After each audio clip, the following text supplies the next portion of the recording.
Before the sun had crested the cobalt rim of the horizon, Rusty the red kangaroo was already on the move. He emerged from his hollowed eucalyptus den, a snug burrow carved beneath the gnarly roots that clung to the dusty hillside, his strong tail sweeping loose red dirt from the entrance. The chill of pre-dawn still clung to the air, but Rusty's broad shoulders were warm beneath the leather satchel strapped across his chest. Inside lay letters, parcels, and messages bound for the farthest reaches of the outback. His journey began on the crest of a low-rise called Wombat's Bluff, where he paused to survey the land. The flat expanse of cracked clay pans stretched toward distant mesas, painted in muted mauves and umber. Tiny whirlwinds of dust danced like spirits as early birds flicked overhead, their calls echoing against the silent earth. Below him, the first rays of sunlight ignited the crimson soil, turning every pebble and drought-hardened shrub into a jewel of fire and gold. Rusty launched himself into his trademark-bound, powerful hind legs, propelling him 40 feet at a time. Each leap covered more ground than any ordinary mail carrier could hope for. His satchel thumped against his side, the steel buckles rattling softly as he cleared a fallen log and banked around the skeletal remains of a long-dead camel. He navigated by landmarks, the twisted silhouette of the ghost gum, the telltale curl of smoke from a distant station's morning fire, the glint of sunlight off an abandoned windmill's vanes. His first appointment lay nearly 15 kilometers away at Old Mulga Station, a sprawling sheep ranch clinging to life beside a parched creek bed. As he bounded down the final rise, the station's corrugated iron homestead hove into view, its tin roof steamed by dawn's slow burn. Rusty slowed to a trot, tail outstretched, fording a dry gully carpeted with brittle spinifex. A septuagenarian kelpie named Shep sprang up from a mat of straw in the yard, barking a surprise greeting that kicked Rusty's ears back in delight. Rusty landed lightly beside the wooden post mailbox and used a dexterous forepaw to unlatch the weather-worn lid. Inside lay a neatly tied bundle of letters and a cylindrical parcel wrapped in oilcloth. Station hands, Tommy the head shepherd, Mary the cook, and two lanky jackaroo twins gathered at the fence. As Rusty distributed cards from Adelaide, yellowing telegrams from Melbourne, and tins of peaches addressed to Mary, each recipient offered a gentle pat or a grateful nod. Mary beamed as she tucked a letter from her sister into her apron pocket, and Tommy ruffled Rusty's ears before clapping his hands to shoo the stalky sheep from the mailbag's shadows. With a final wave, Rusty retrieved his saddlebag, its contents now lighter, and launched skyward in a powerful bound. Beyond the station lay Skeleton Flat, an expanse littered with bleached bones of long-dead cattle, and then the den of Billabong Bill, the wiliest dingo this side of the Simpson Desert. But Rusty's heart was unshaken.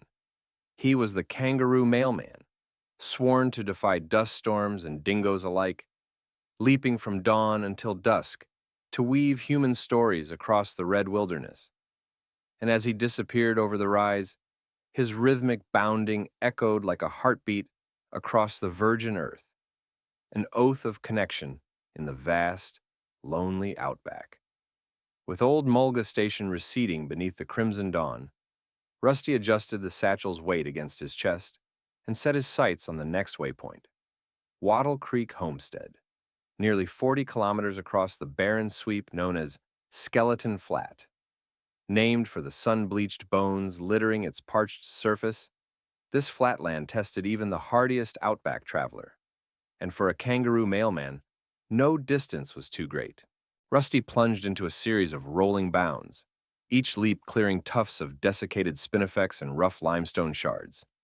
His powerful tail served as a rudder, anchoring each landing on the loose soil.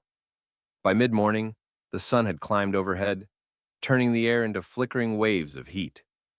A shimmering mirage danced on the horizon, the distant silhouette of Wattle Creek's lone gum tree.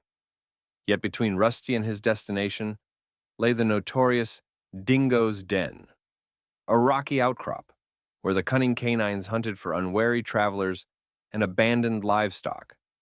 As dust clouds eddied in his wake, Rusty's keen ears picked up the faint crackle of canine howls carried on the wind.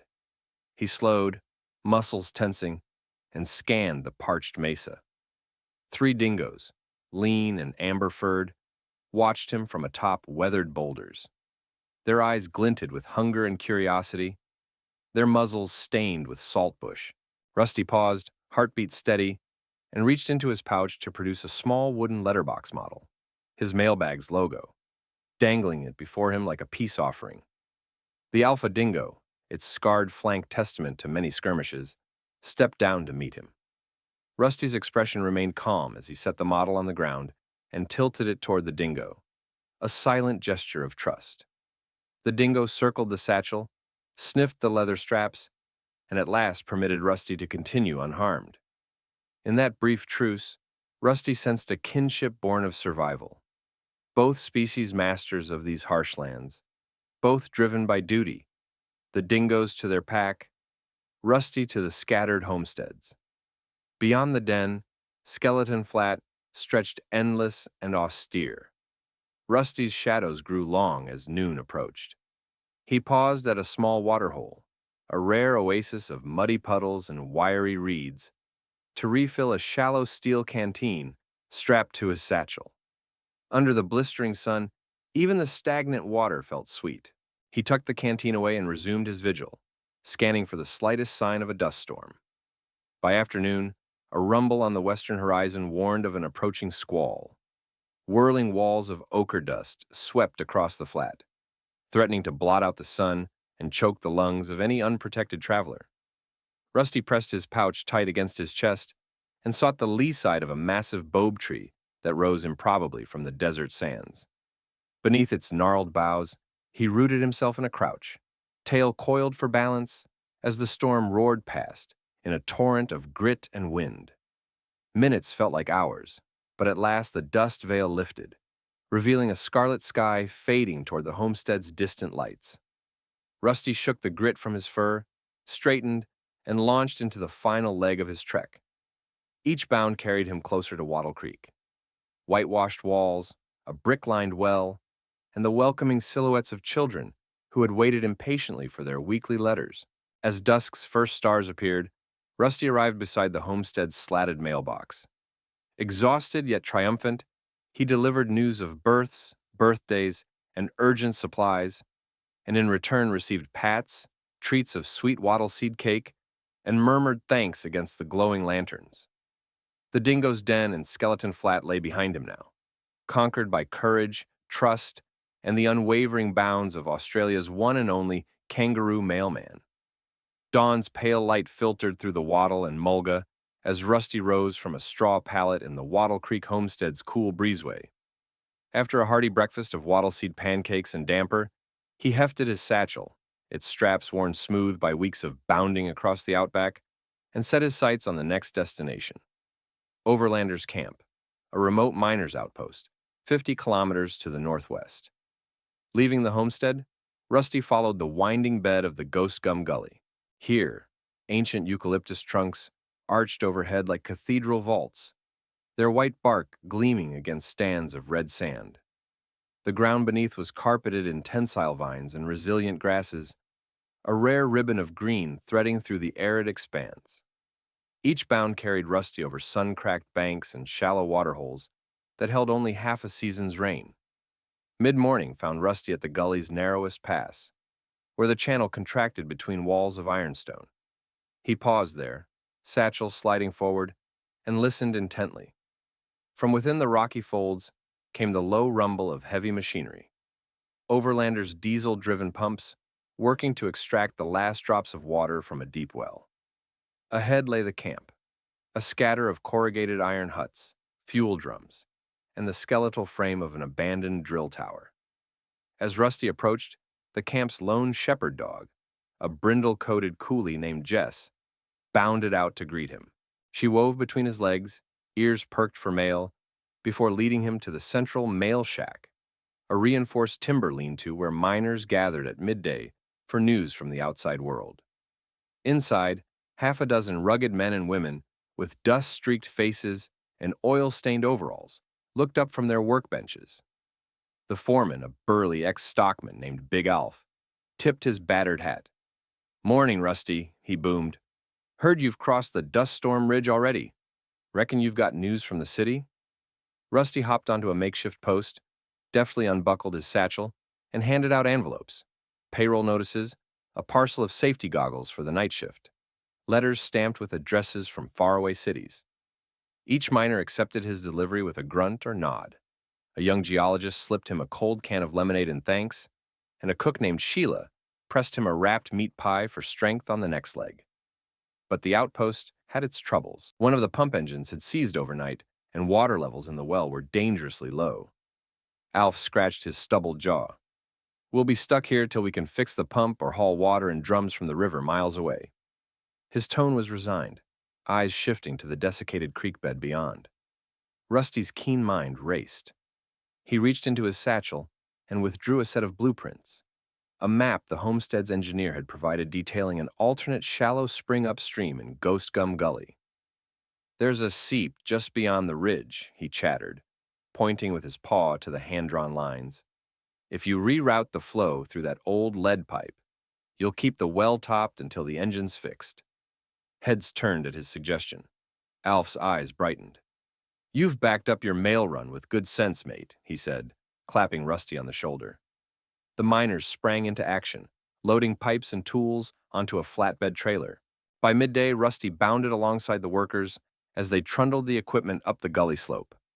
Under his guidance, they tapped the hidden spring, its clear water gurgling through improvised channels and down to Overlander's pump house. Within hours, the engine murmured back to life, drawing a steady flow into the camp's tanks. Cheers echoed among the iron huts as blades of grass twinkled with wet. As the sun dipped low, Rusty collected the rest of his satchel's contents, postmarked letters for the Desert Ranger station beyond the gully, and prepared to depart. Jess escorted him partway along the track, then turned back with a grateful bark as Rusty launched into his powerful bounds toward the next challenge. Through Ghost Gum Gully and Overlander's camp, Rusty had not only delivered mail and small comforts, but had bridged a gap between isolation and innovation, proving that the Kangaroo mailman carried more than letters. He bore solutions born of deep knowledge of the land and its hidden lifelines. And as he vanished into the evening's warm glow, his rhythmic leaps whispered across the red earth, promising connection in the land's most remote corners. With the pumps humming steadily at Overlander's camp behind him, Rusty set his sights on the next waypoint, the Desert Ranger Station, perched atop Red Ridge, nearly 30 kilometers north. He rose before dawn once more, the air still cool but tinged with the earthy scent of wet clay left by last night's spring recharge.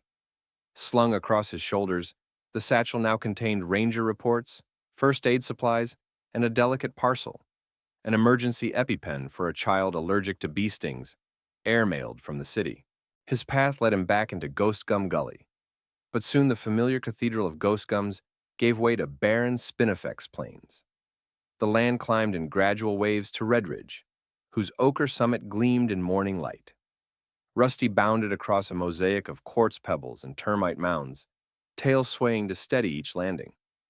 Along the way, he paused at a shallow clay pan, its surface cracked like a parched mirror, and scooped warm water from a hidden seep with careful forepaw dips, topping off his canteen. This dribbling spring would not last the season, but Rusty knew its exact location and marked the spot in his mental map for any walker lost in the dunes. By mid-morning, the sun had risen into a merciless glare. Rusty's shoulders glistened with sweat as he approached the base of Red Ridge, where the slope steepened and glossy stones threatened to undercut each bound. He slowed to a careful climb, claws digging into iron stone ledges. A sudden gust of wind whipped up a swirl of red dust, stinging his eyes and coating his muzzle in grit. Rusty pressed himself into a rocky alcove, tail hooked around a protruding boulder, and waited out the squall. When the dust settled, he shook himself free of the storm's residue and pressed on. At the ridge's crest, the Desert Ranger Station came into view, a solitary timber cabin with a solar array glinting on its low roof. Smoke curled from the chimney, and a battered four-wheel drive sat outside, wheels half buried in sand. As Rusty bounded down the western face, a ranger stepped out onto the cabin's veranda, a lanky woman in wide-brimmed hat and dusty khaki, her eyes bright behind mirrored sunglasses. She raised a hand in greeting, then rushed forward as Rusty reached the station's mailbox. "Rusty, you made it," she called, voice warm with relief. Rusty set his satchel down and retrieved the parcel, the EpiPen, carefully insulated against the heat. Inside, he also carried handwritten logs of Waterpoint checks from old Mulga and Overlanders, plus letters from remote families thanking the Rangers for their service. As the Ranger unpacked each item, Rusty's powerful tail thumped in satisfaction. Suddenly, she froze at a console's alarm. The station's borehole pump was sputtering low. Without hesitation, Rusty hopped to a nearby wellhead and produced the water-seeking map he carried, an aged sketch from a retired surveyor. It marked a shallow aquifer a few kilometers east. The Ranger's eyes widened with gratitude as she jammed the EpiPen into her belt for later and gathered PVC piping.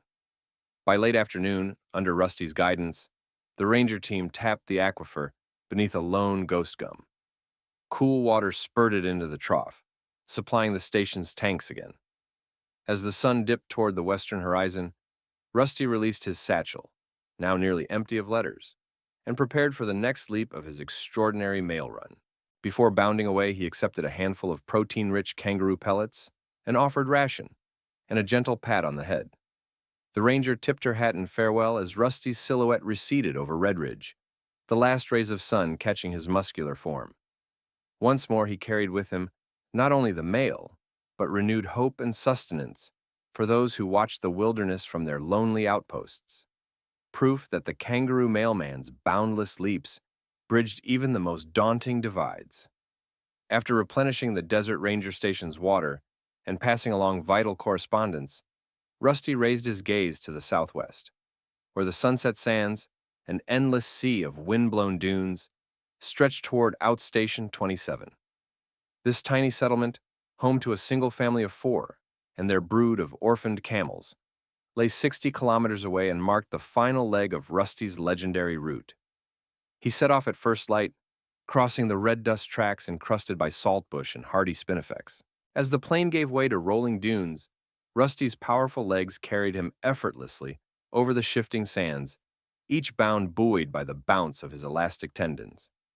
Morning heat rippled off the dunes in waves, and the satchel at his side, though now light on letters, carried a heavy parcel, a battery-powered radio for the outstation's children, donated by a school in Perth. By midday, the dunes had grown steep and treacherous, crests razor-sharp under the relentless sun. Rusty navigated by landmarks, a lone ghost gum whose branches curled against the sky, a cluster of termite mounds marking an ancient creek, and a striated mesa that shimmered like copper in the haze. Each landmark carried memories of past journeys, helpful notes in Rusty's mental map.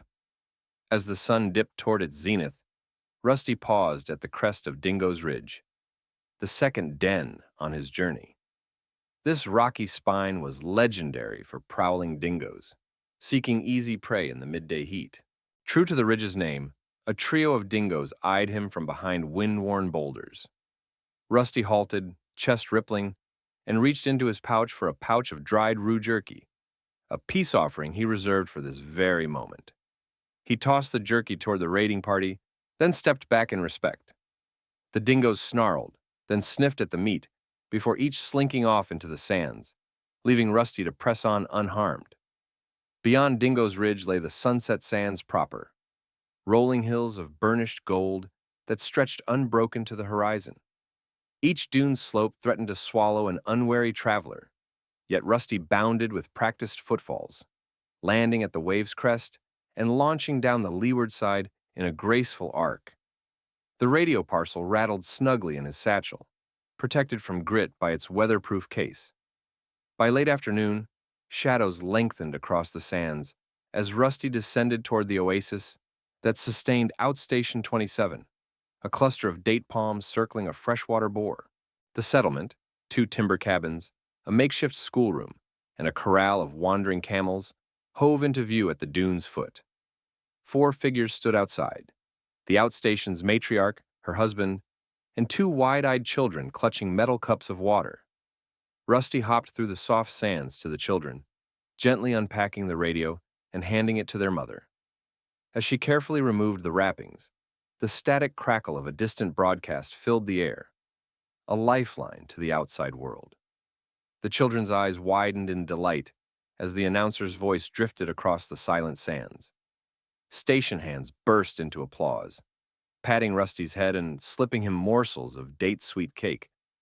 But Rusty's duties were not complete.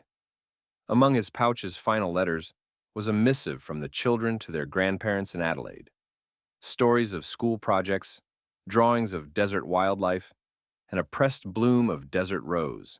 With gentle forepaw strokes, Rusty placed each letter into the outstation's weathered mailbox, sealing the connection between remote hearts and distant loved ones.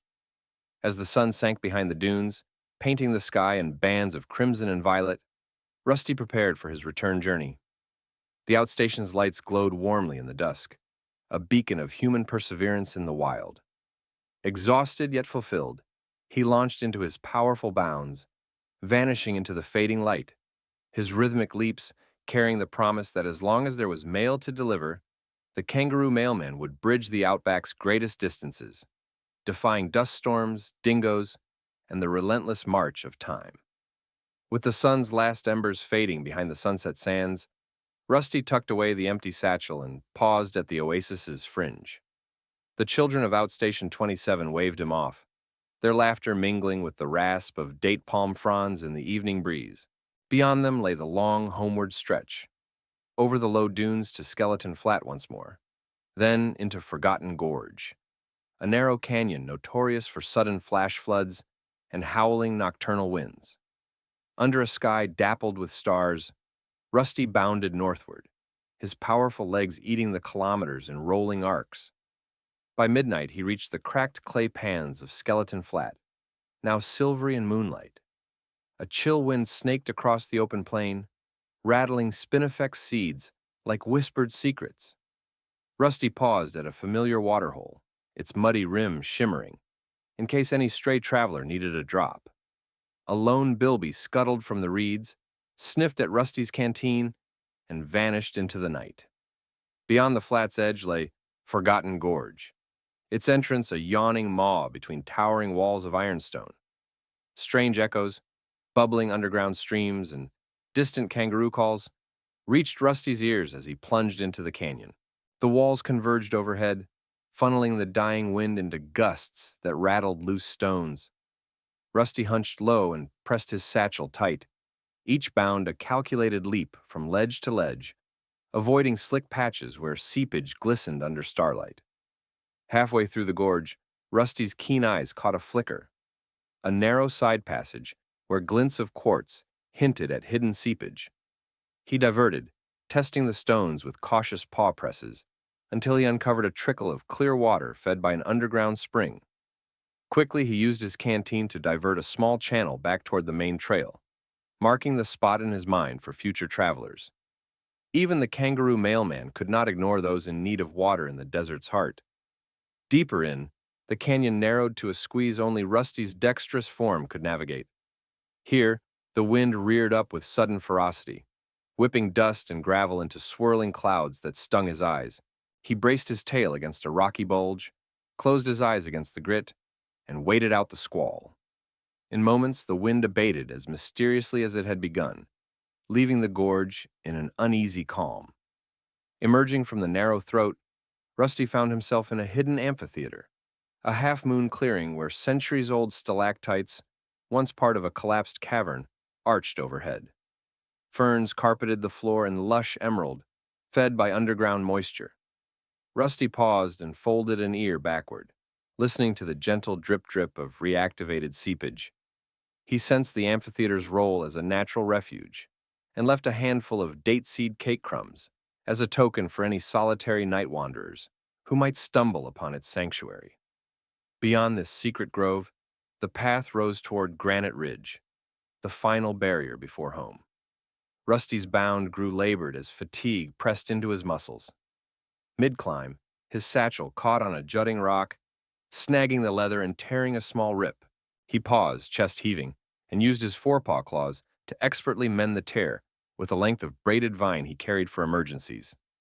With the satchel secured, he tapped the repaired seam, a silent nod to his resourcefulness, and pressed on. By pre-dawn's first gray, Rusty crested Granite Ridge. Below, Wombat's Bluff emerged against the pale sky, its ghost gums silhouetted like sentinels welcoming him home. Each powerful tail thump against the ridge's summit marked the completion of his odyssey.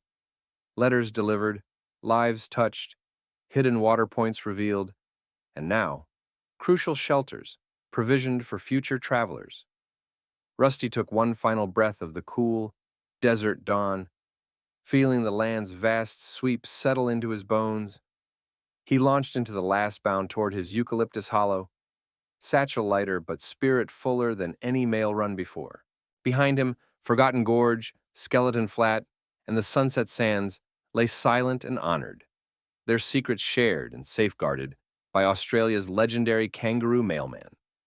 As the first pale light of dawn caressed the red earth, Rusty crested the final rise above his eucalyptus hollow. Below him lay the ribbon of spinifex-dusted creekbed, where he'd once taken his first mailbag leap as a joey. Now, after nearly 300 kilometers of boundless leaps, from Old Mulga Station in Wattle Creek, through Ghost Gum Gully, Overlanders Camp, the Desert Ranger Post, the Sunset Sands, and the shadowed depths of Forgotten Gorge, he returned triumphant, satchel empty, but spirit overflowing. He descended into the hollow, ankles stiff from granite climbs, tail propelling each careful step over tangled roots. Golden gum blossoms drifted through the morning air, carpeting the ground in fragrant petals. From the den's sheltered mouth came the cheery chirps of his partner, Rosie, and the eager pitter-patter of their Joeykin, each bright-eyed and full of questions. Rusty greeted them with a gentle nuzzle, tucking his satchel aside as Rosie inspected every buckle and seam, ensuring his return in one piece. Beyond the family reunion, a dozen local bush creatures gathered beneath the eucalyptus's whispering boughs.